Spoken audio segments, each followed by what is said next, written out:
What's up, guys? Welcome to this week's episode of Best Bets for UFC 319 Chimaev versus Plessis. Today I'll be discussing the most confident picks, the lock of the week, the underdog of the week, and some parlays that I like. We've been going crazy with the parlay section the last 2 weeks, hitting almost everything. I'm hoping we can do the same this week.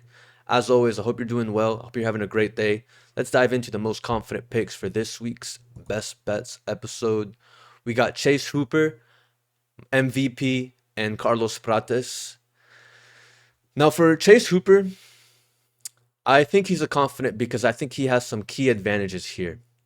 He holds a massive height and reach advantage here, and between him and his opponent, their striking numbers are very different. Efficiency-wise, Hooper is landing 51% of significant strikes versus Hernandez only landing 40% of his strikes, and the strikes being absorbed as well are far fewer as well for Hooper.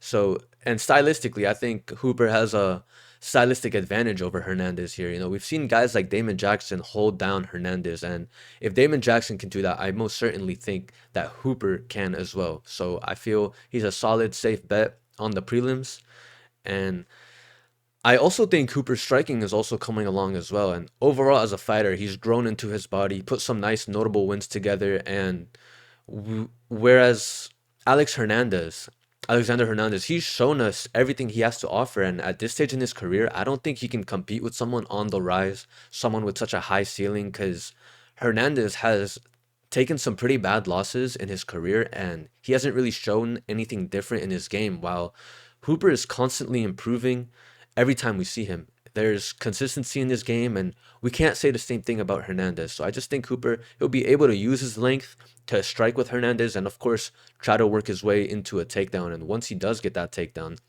I feel that round is over. It's either a finish for Hooper or round one for Hooper, because his grappling and his submissions are high level, just dominant wrestling, elite submission game. And the thing about Hooper is that he isn't just a fighter where he needs the fight to go a certain way in order for him to win. You know, he's really becoming a true martial artist where he can strike, he can manage distance, he can slow the pace down and fight at his own pace.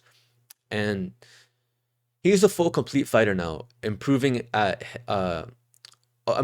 the time as a young fighter. And I just think he will be able to outstrike Hernandez and be able to hold him down, and he'll probably win by submission here. So overall, I just think Hooper, he's bigger, improving more rapidly, and he just has slick grappling. Whereas Hernandez, he's been inconsistent and he struggles versus volume and grappling. So I just see Hooper controlling the pace, winning the striking and clinch battle, and I just think he's just so dangerous on the mat. Moving on to our next confident pick, we have MVP. And MVP here as well, you know, he has a tactical advantage here. MVP's movement, his range control, he hits and moves, his hit and move karate style. It's just a nightmare matchup for someone who is powerful but less mobile in Cannonier. You know, I just see Cannonier getting hit over and over, and if he does want to get a takedown, he's already been hit so many times trying to close the distance, while MVP is just out of the way already. But if he somehow if somehow Jared does manage to get a takedown, land a takedown, it won't be enough for him to win the round, I feel, because the damaging shots have already landed so much to the point where MVP has won the round, even if he does get taken down. So I just think MVP speed and style match up really well here, and it gives him an edge in this matchup. So this is one of the biggest locks on the card, in my opinion. MVP, he has elite footwork and timing, and he just has really unpredictable striking. Whereas Cannonier, yeah, he's powerful,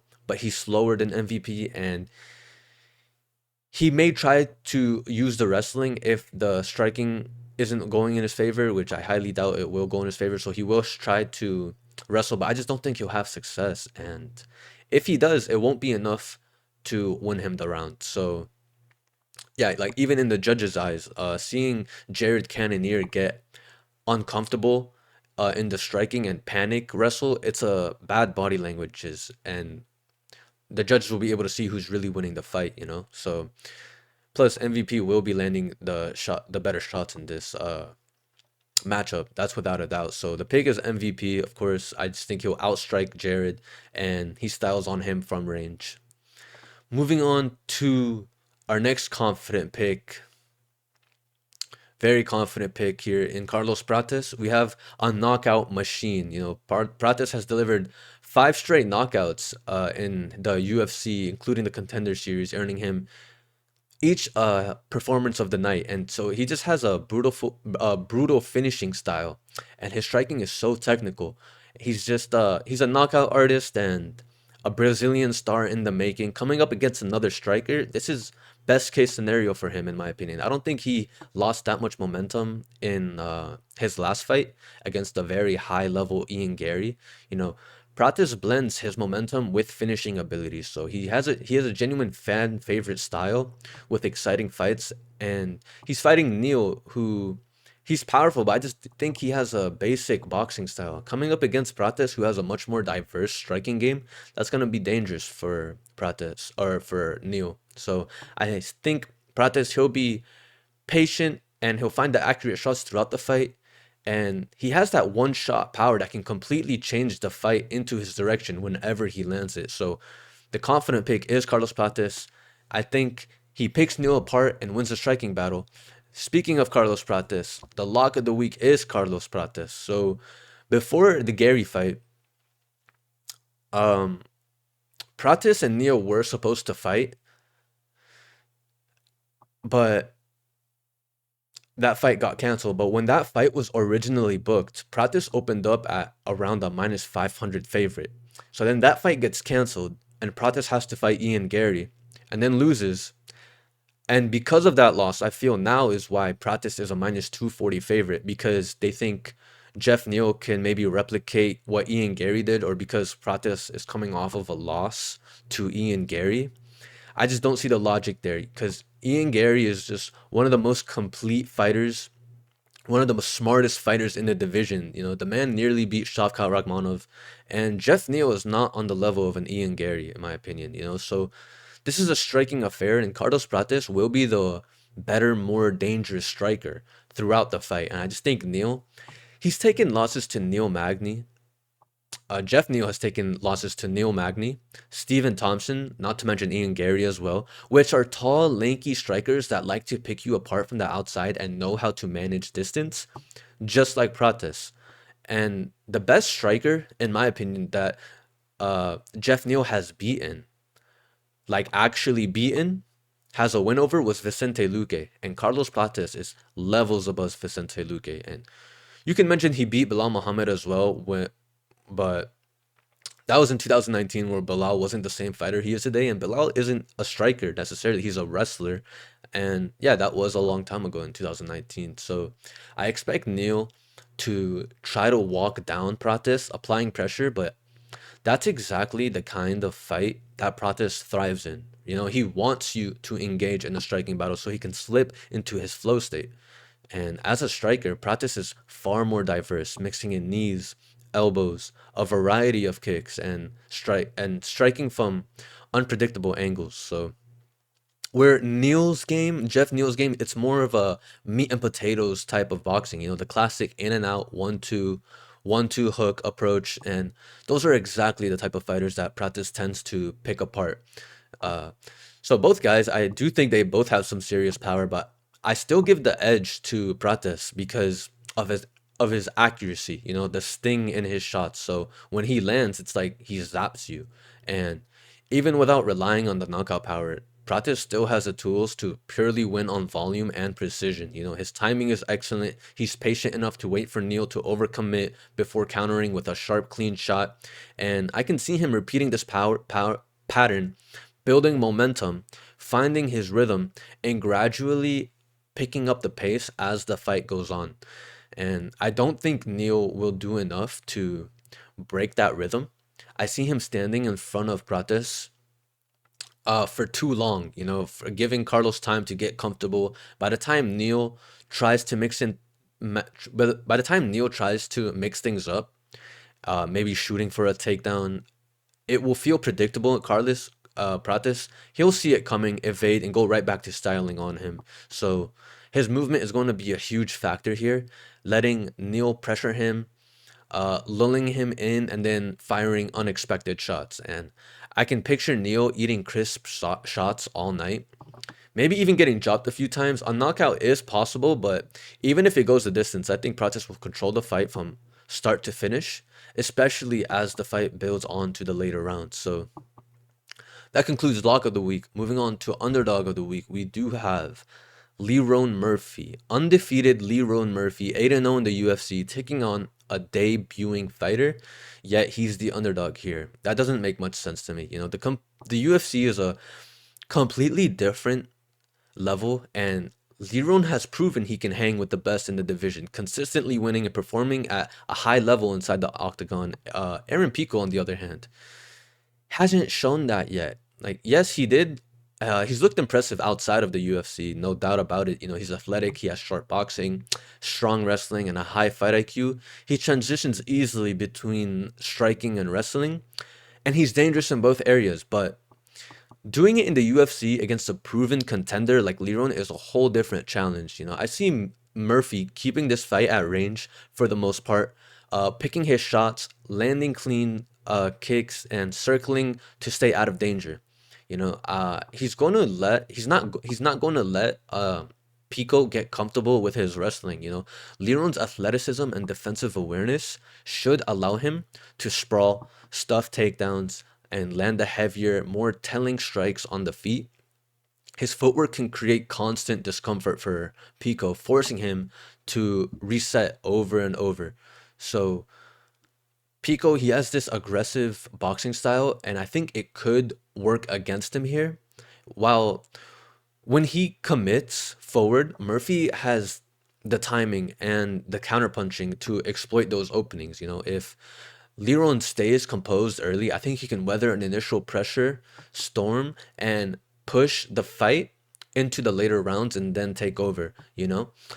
Murphy has proven he can go the distance while maintaining his output and composure, which makes the second half of the fight tilt heavily into his favor, in my opinion. So I get that Pico, he's training with killers like Hamzat Chimaev and Arman Shirukian, right? But just because you're training with elite fighters doesn't mean you initially inherit their skill set. I mean, because you look at the records, you know, Arman is 23-3, Chimaev is 14-0, while Pico already has 6 losses before making it into the UFC. And sure, some of them were when he was really young, but it still shows he hasn't beaten those UFC level guys yet, you know? So controlling someone like Lerone Murphy for an entire fight, that's not gonna be easy. His bout with in Lerone Murphy's bout with Makwan Amirkhani, you know, Murphy was held down for almost for a good part of that first round, but when the second round started, he came out locked in, adapted, stuffed the takedown, and timed the perfect knee to knock out Makwan. He knocked him out cold, right? And that's the kind of mid-fight adjustment that makes Murphy dangerous. He's been taken down before. But he constantly finds a way to adapt and get back up to his feet and then win the fight, you know. He's never lost a fight in the UFC, still 8-0. So Lerone Murphy is a strong underdog pick because of his style, his durability, and his fight IQ. It just makes him a dangerous matchup for almost anyone, even against higher ranked opposition, you know. So he has the boxing to be. His boxing is just clean, you know. It's technical and efficient. He uses sharp jabs. He feints very well, and he has excellent distant management as well. So against an aggressive opponent, he usually punishes overextensions with crisp counters, and against more patient fighters, he's able to steadily rack up points with accurate shots without leaving himself exposed. So no matter the style you come at him with, he has an answer for it, and he's proved that he can uh, beat those any type of style, really. So Murphy has shown he can take big shots as well. You know, he recovers quickly and he maintains composure under the pressure, and that's critical, especially at uh if you're picking an underdog, right? So he's not the type to mentally break after a bad moment. You know, this means he can weather early storms, keep the fight competitive, and then flip the momentum in the later rounds. So one of Murphy's biggest strengths, in my opinion, is his adaptability. If plan A doesn't work, he can switch up his approach, tightening his defense, changing angles, or upping his volume to find a new way to win. And as an underdog, this makes him far less of a knockout or bust type of pick because this gives him multiple paths to victory. While his striking gets the spotlight, Murphy has also shown underrated defensive grappling and the ability to scramble back up to his feet quickly against wrestlers or clinch heavy fighters. This allows him to avoid long stretches of control time, forcing the fight back up to the range where he's most dangerous and most comfortable at. And because of his sharp striking and timing, Murphy doesn't need to win a grindy decision here. You know, he has the tools to find a fight ending shot or a shot that can change the trajectory of the fight. He's very patient and he doesn't rush in with his head up in the air. So he finds the right shots, he picks the right shots, and especially if his opponent makes the mistake like a predictable takedown. You know, I go back to what he did in that Amir Khani fight. That mix of decision equity and dangerous knockout potential and finding the right shots over and over again, staying at range, it's exactly what you want in an underdog pick. You know, so I just believe that Murphy has excellent value in this matchup. Moving on to our next section, we're going to be talking about the parlay section. So these top four bets, the safety lock, the ultimate lock, the affordable juice lock, and the MCP, the most confident picks lock, they have hit the past 2 weeks. This will be the third week in a row where it hits, hopefully. And talking about the safety lock, this is definitely the best odds I've ever had for a safety lock. You got Prates and the over 2.5 in the MVP Cannonier fight. You know, Prates, he just has a stylistic dream matchup versus Geoff Neal. He's more diverse in striking, better movement, and thrives as the fight goes on when opponents try to pressure him. And I feel that's what Geoff Neal is going to want to do. He has accuracy, he has timing, and the ability to avoid big counter shots. It gives him a very winnable fight, you know. And the over 2.5 in the MVP Cannonier fight. MVP style, it's elusive and point based. Cannonier is patient and durable, looking for the big shot, and that's going to be very hard against someone like MVP. So both men are super unlikely to go all out in the early exchanges, which makes a very patient and tactical fight super likely. And it's safe because Prates, he's the lock of the week in my opinion, the most confident pick of mine, and he has a great stylistic matchup for his style, and the over acts as a super likely low risk leg in a fight that stylistically it trends to go to the decision. So I feel that's as safe as we can get here this week. Moving on to the ultimate lock. You know, we got Prates, we already covered above, the most confident pick on the card for me with Hooper. He's steadily improving his striking to complement his already strong grappling. And against an opponent that is likely to give him grappling opportunities, you know, his length, his pace, and submission threat make him a constant danger. So both fighters, they have clear paths to victory, stylistic edges, and their improved skill sets, and they have improved skill sets that make them tough to deal with here, you know. Moving on to our next section, we got Prates and the Murphy Pico fight over 2.5. This is at really good odds as well, you know, plus 210. Talking about Prates again, you know, coming off of a loss, he's gonna be so motivated to get that back. You know, he was crying after his loss in his last fight versus Ian Gary. You know, that shows how bad he wants it, how much he cares for it, and you can already tell that he's coming into this fight super prepared, ready to dominate this matchup. And against a striker, this should be his dream. This is his dream matchup for him, you know. And then talking about the Murphy Pico over 2.5, you know, they're both very skilled and durable, and they're not reckless enough to make this a brawl. You know, Pico's wrestling, Pico's looking to wrestle, and Murphy's counter striking, his point winning style, it likely produces a competitive, measured fight that reaches into the deep rounds. Kind of a similar style to the MVP kind of near fight, you know. So it works because Prates, he offers the win equity, while the over capitalizes on a stylistic matchup favoring a fight that goes the distance, right? So moving on to the most confident picks parlay. Each of these fighters stand out not just because they're favorites, but because they combine a technical advantage in their matchup. Prates, he's the lock of the week anchor. We're adding him in there. We're adding him in there. Hooper, his grappling advantages, improving his all-round game all the time.